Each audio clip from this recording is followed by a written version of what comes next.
大家好，欢迎来到 T 先生的菜地和蘑菇房。最近几年，不少身边的朋友，也有网友向我提及冬枣这个事情，说他们回国之后吃了冬枣是如何的好吃，他们从来没有吃过这么美味的鲜枣，因此也引起了我的兴趣。有幸的是，今年2月份，网友向我介绍，在新墨西哥州中华红枣园有冬枣结穗可以出售，因此我就买了这个结穗，在今年春天做了嫁接。现在嫁接苗已经长得很大，成活了，虽然还没有结果，但是为了更好的种它，我就开始收集各方面的资料，包括从网络上收集各种可能的，也有从这个中华红枣园向他们咨询。随着这些调研的深入，我对冬枣这个东西也是越来越有兴趣，觉得有必要来做一期视频，一方面向大家推广冬枣这个国内现在最流行的鲜食枣品种，另一方面也澄清一些关于冬枣的一些错误的认识。我自己对冬枣曾经也有错误的认识。我今天会谈4个方面的题目。第一就是为什么冬枣现在是如此流行？其实它最佳的口感是它的主要原因。第二，冬枣冬枣一些什么主要特点？有可能你自己认为的冬枣不是真正的冬枣。第三呢，也总结一下它的种植要点。发现这个枣子也不是那么容易种，所以也许呢，你不太适合种冬枣，在决定之前要谨慎考虑一下。那第四，如何活的这个冬枣苗？假如经过这些介绍，你还想种冬枣的话，下面我们来谈第一个话题为什么冬枣现在是最流行的鲜食枣？我第一次听说冬枣是当今国内最盛行的鲜食品种，是从这个网站新墨西哥州立大学，它专门有个红枣网站，在这里有品种的介绍。如果你选这个鲜食品种 （fresh eating），它有很多品种的介绍，有许多是我们耳熟能详的，比方这个 honey 架，还有李，这个陕西李。这个网站虽然没有介绍冬枣，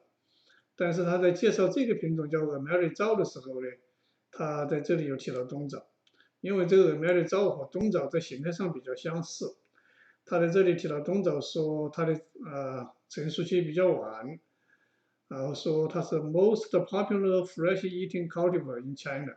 在中国是现在最流行的鲜食品种。当我在网上搜寻这一些冬枣资料的时候，我也是特别能感受到，现在许多当地政府、省一级的、市县级的政府都在大力推广这个冬枣的种植。那下面我们继续看一些视频的片段，来去了解一下冬枣它特别好吃，它的口感。虽然我们这里现在没有冬枣吃，但是我们来去看一看那些吃冬枣的人他们的感想，或者说从另外一个角度，这个什么样的冬枣好吃的冬枣有什么特点？现在来谈第二个话题，这么好吃的冬枣，它的冬枣树有什么形态特点？换一句话说，怎么知道我家的枣树是不是冬枣呢？其实关于这一点，我也曾经是有误区的。老朋友都知道，我家的枣树品种是梨枣。那我这个枣树在我们这个美国南部，每年有2次结果，一次是春天开花，夏天结果，大概7月底8月上旬成熟；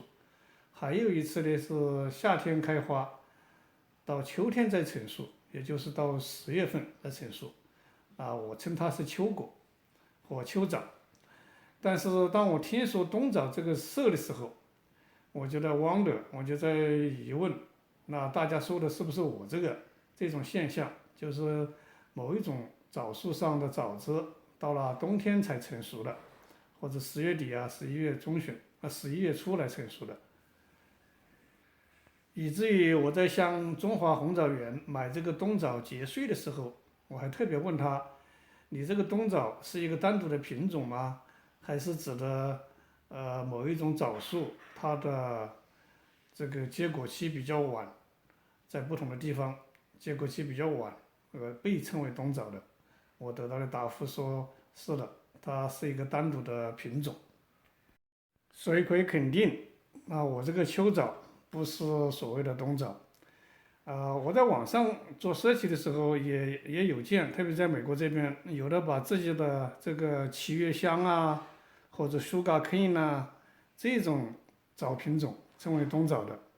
那当我比较了这些枣的这个枣的形状还有叶子之后，我发现这个不管是 Sugar Cane 还是7月香都不能被称为是冬枣。下面我就给大家放几张网上来自全国各地冬枣树的截图，这些地方包括山西省运城市、陕西省大荔县、河北省沧州市，还有山东省滨州县彰化区尤其以这个彰化的这个冬枣油为名，被称为彰化冬枣现在更为名的是战东2号，后面我还会再提到。那现在大家看一看这些图片，先有一个直观的印象，能不能总结出它有一个共同的特点？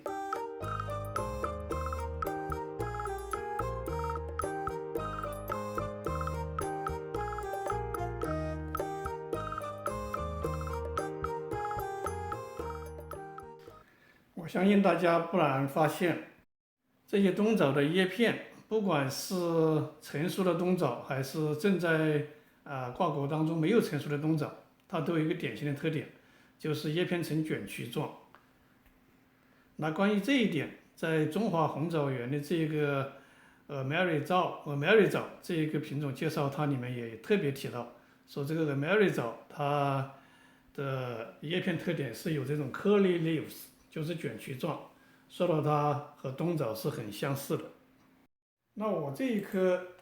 从新墨西哥州立大学得到的结穗所嫁接成活的冬枣，也有明显的这种卷叶的特点，在老叶上很明显。那到上面新的生长年呢，稍微没有那么明显，但是呢，也有这种卷曲的这个趋势。再来看一看我这颗嫁接的小枣苗，也是小小的时候就呈现这种卷曲状，刚开始还以为是缺水的，但是你看土壤当中，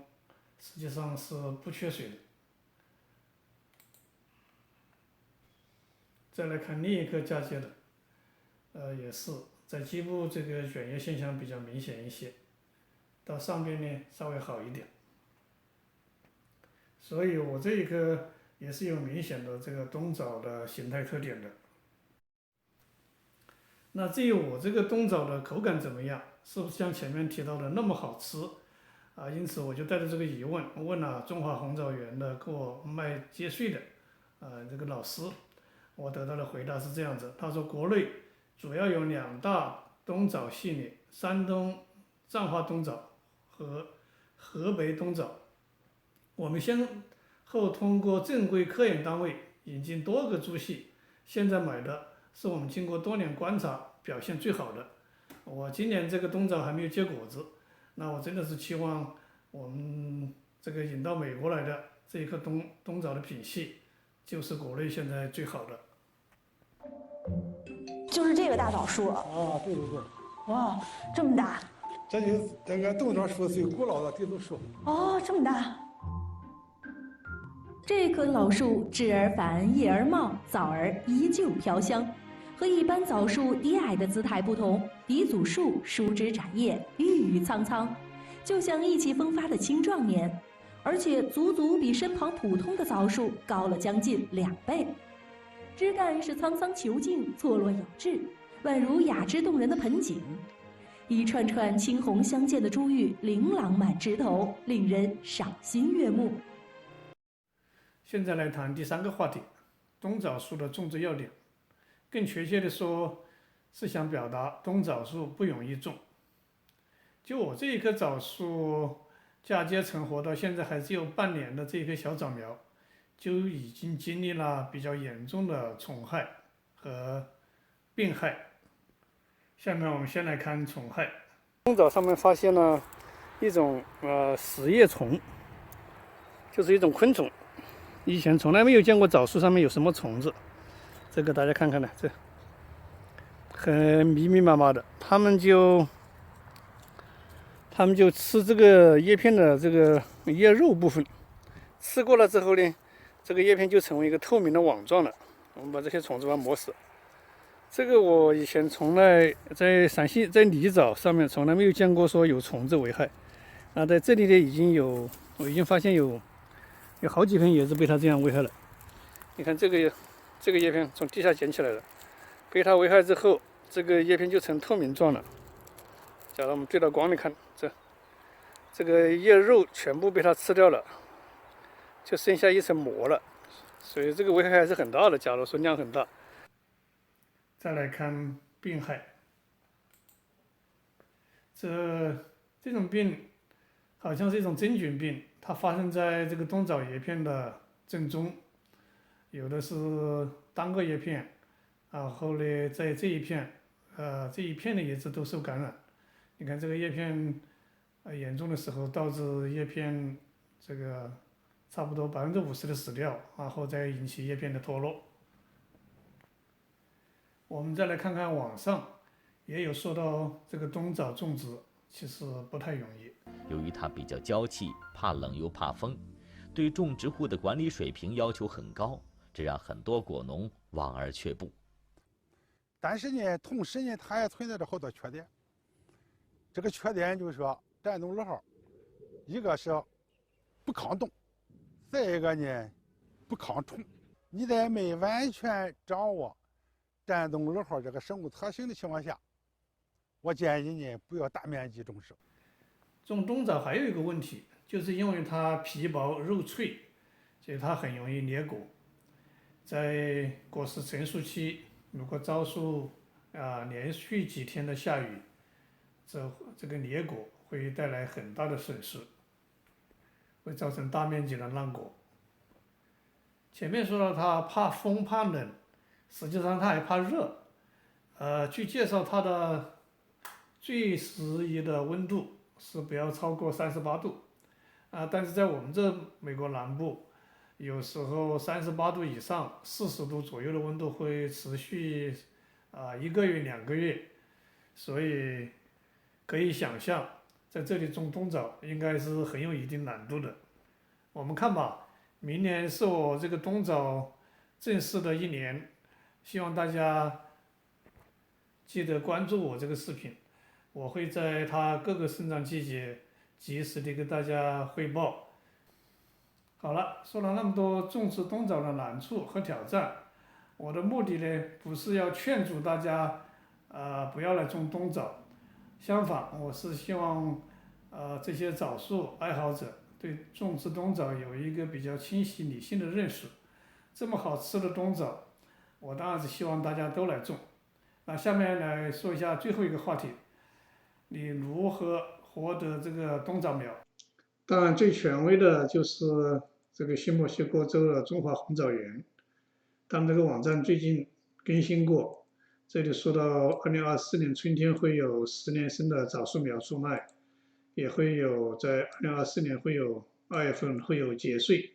那我的冬枣结穗也是从这个网站购买的。当然，我这里也可以成为大家一个冬枣的一个来源，但是至是目前我这冬枣苗子还小，还没有这个更多的枝条可以给大家提供。当我有更多的枝条可以提供的时候，我会免费给大家提供一些结穗。好了，今天这期视频就到这里，谢谢大家观看。如果本视频对你有些许帮助，敬请留言、点赞支持。如果你还没有订阅我的频道，也请订阅支持。谢谢，拜拜。